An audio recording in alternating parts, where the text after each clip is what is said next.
Since I'm introducing myself, I'll just quote Kenny. Kenny calls me maniacal naturalist and an infrastructure freak.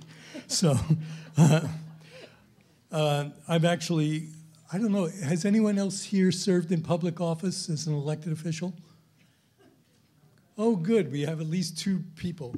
So, so when talking about participating and engaging, I'm going to just start by saying I was a equivalent of a mayor for 9 years of a small town that produced the first total recycling sewage system in the country, was the origin of the Organic Food Act for California, and a whole bunch of other things, in-stream flow rights, and town of Bolinas, California. Was the place where Nyman Beef started, the first really natural beef company. And that's because I had a really good constituency. I was overeducated, so I had to reduce my vocabulary to speak to the surfers, but that was to get 10% of the vote.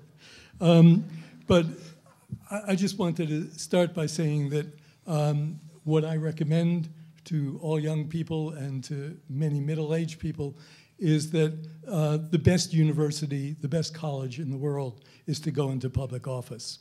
There's nothing equivalent to it, and it is the best way to understand how you take your own morals and you have to navigate among constituencies. And that is an education that cannot be taught inside any college. And learning how to do that. So on the maniacal naturalist part, I want to start by saying when a fire goes through a eucalyptus forest or a redwood forest, the first thing that happens is that the redwood has asbestos bark, an asbestos-like bark, and resists the fire, so it won't die. And the eucalyptus has very loose bark, and that bark burns and flies off as ash, again protecting the tree. If you then have a big fire, which is now occurring because we're having double fires because of climate change, or you have a lightning fire, then the tree dies. And when the tree dies, both eucalyptus and redwood crown sprout. They produce new roots because the roots have not been burned because they're protected by the earth itself and its temperature. That's resilience. And so when you look to nature as the source of knowledge, you have to understand that there's always resistance and resilience. And if you look at the 1960s, that was a period with civil rights and with the war in Vietnam where resistance was really the predominant strategy that needed to be used, and people were shot, people were killed, people were put in jail, but that was a time of resistance. We're now at a time of resilience, where the resilience is a way of looking at renewal. Both were looking,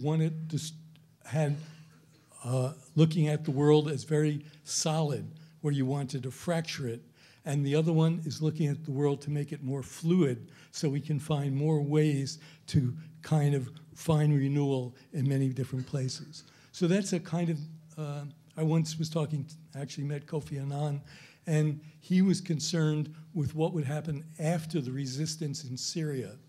And he was looking at what is a resilient government that can take care of all the constituencies of Syria, rather than looking at the moment, which was the moment of resistance to get rid of the very harsh and cruel and, if you want to call it, rigid connectivity of the Assad regime.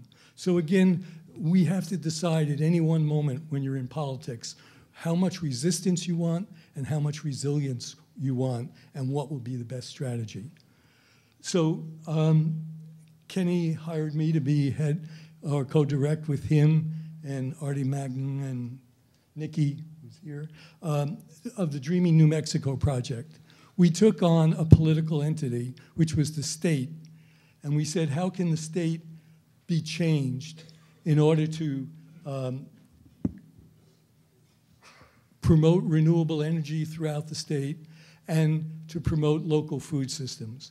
It was a 4-year project, and I'm going to just begin to talk about that today in very practical terms, in terms of resilience. The first thing we said is that one of the tools of resilience is you must, as we've just heard for EcoTrust, which has been a great mentor to us, Spencer's been an old friend. We must always look for the resource ecoregion that's going to define our identity.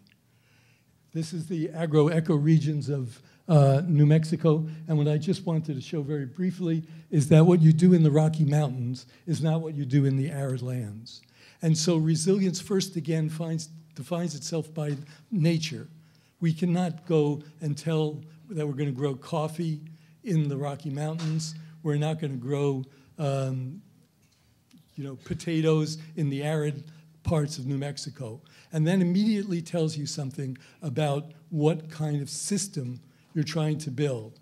You're going to need trade and commerce, because trade and commerce are the only things that are going to provide you with chocolate and coffee.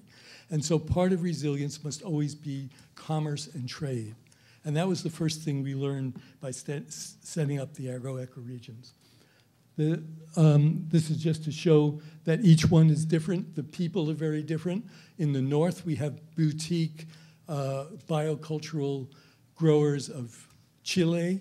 In the south, we have commercial commodity growers of Chile of particular genotypes. So the north and the south of Mexico are now fighting very hard about what's the purpose of GMOs. The south, which is losing its ability to compete with Peru and Ethiopia and China on chili imports, wants a GMO chili. The north says no GMOs. You can get arrested for planting a GMO in the north because we want to keep our biocultural cultivars. Here is, again, just showing you how you can divide up by regions within a state. This is the same thing for showing energy and showing what we learned is that the green grid is what defines what energy development will occur. And it was more important to make sure that no one was paying attention to where the grid goes. And now the big controversy over the SunZia line, a couple of other lines, says that unless you put the line, let's say at the bottom where there's a lot of sun, unless you put it up following the wind corridor, then it'll be closer to coal, and the San Juan plants will be closer to uranium, it'll be closer to the oil gas industry, and that's what will be developed. So we learned that the network of the grid is what is defining the politics. So besides finding ecoregions, I'm going very fast here, the second tool of resilience that we discovered is value chains. To be honest, if I showed up with any of those spaghetti flow diagrams you saw, all the ranchers would look at me and say, hey, that and a little hay might fatten my heifer, but don't show me that flow diagram. I can't spend the time. I got to be out there looking for where the cows are. So we simplified it. We know we simplified, but we simplified, again, for the political power purpose of making action happen. So this is a typical value chain, and we call it a value chain, not a supply chain. Supply chains are used by the commodity industry to do what efficiency and profits you make at each step. What we wanted to say is that at each step, you make a moral judgment. And that's a very important part that hasn't been emphasized yet today. Resilience is based on a moral economy. And we can go through, I won't have time, we have the 10 commandments of the Dreaming New Mexico project define the conservation economy that we use to make every step here, and we check it off. Is it nonviolent? Does it cause too many toxins to be released in the environment? A good example of that was our work with apples. All the apples that were being sold to the school system in New Mexico were coming from Washington, and yet there's a big apple industry in the Rocky Mountains. And we said, well, what's the problem? Well, by doing a value chain, we found that one component, and this is another thing I'd like to add, it's not just connectedness, but it's what components you have to make the connections to make a configuration of connections. We call it the 3 C's. And those are 3 tools that you need to use. So in this case, we looked at the value chain, and what was happening is that the school system said we needed a 1.5 diameter apple. It needs to be polished. It needs to be washed.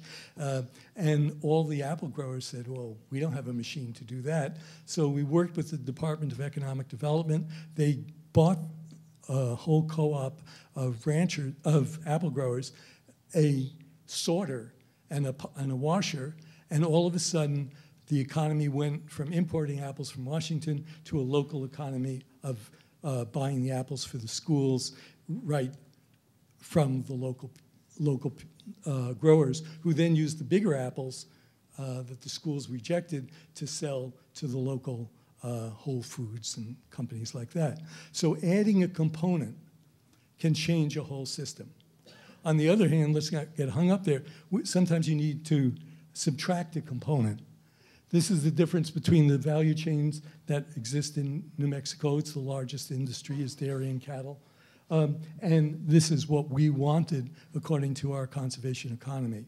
And what we need to disconnect, not just connect, but disconnect, is the connection between the soy, corn belt, Midwestern growers and the packing houses and the large dairies that are the industrial concentrated animal feed operations in New Mexico. So sometimes to get resilience, you want to open up the system by disconnecting, not all the time making connections. So components, connections, and that configuration were 3 tools that we used. Let me, because I don't have time, go on and say that one of the things that happens when you're working with components and connections and configurations is that you suddenly realize that the urban, the regional, and the global are highly connected.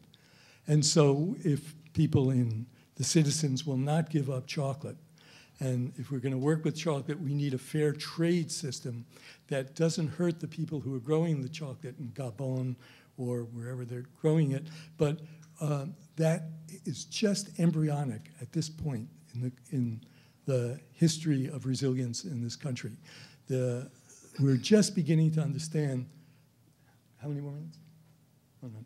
Okay, we're just beginning to understand the nature of creating a fair trade system for the products that we want that are being grown in other communities, in other bioregions of the country. So the last tool starts where I started, is we need shadow governance. Shadow governance is a tool that we kind of started with green teams at Bioneers. And what it does is it says that when you think, you have to think as if you are the government. You have to think as if you would suddenly create this parallel system to the system we don't like. And then the way I got into public office was during an oil spill off the California coast, and all of a sudden all of our thinking about water and all of our thinking about watersheds suddenly made sense to the public, and overnight we went from a shadow government into becoming the actual government of the town. But unless you prepare for that moment with the tool of shadow governance, and let me just end with one more example. We wanted to increase from 2% to 20% the amount of food eaten in New Mexico that was locally grown. So we started with how to do that. Well, we started to create a piece of legislation that would require all the institutions, the state institutions, to buy food that was local. Well, it didn't work. But then we met Senator Kelly, and Nikki was involved, and we all went and we talked to them. And what he said is, let me make this bigger. Let me make it 2% of all things in New Mexico must be bought and made in New Mexico. Then I'll get the Chamber of Commerce on our side. And so we immediately switched gravel, cement, whatever you want to call it, whatever can be manufactured or processed in New Mexico has to then went through the state legislature, was passed with the help by expanding what you understand, and that's resilience. Understanding that your law is going to have to be a little flexible, it's going to have to be more inclusive, and it is passed now, and every year 2% more of the food of New Mexico will be bought by the state for the jail system, the orphanages, for everybody to eat. So I'll stop right there and just say that's the source of novelty and innovation in resilience.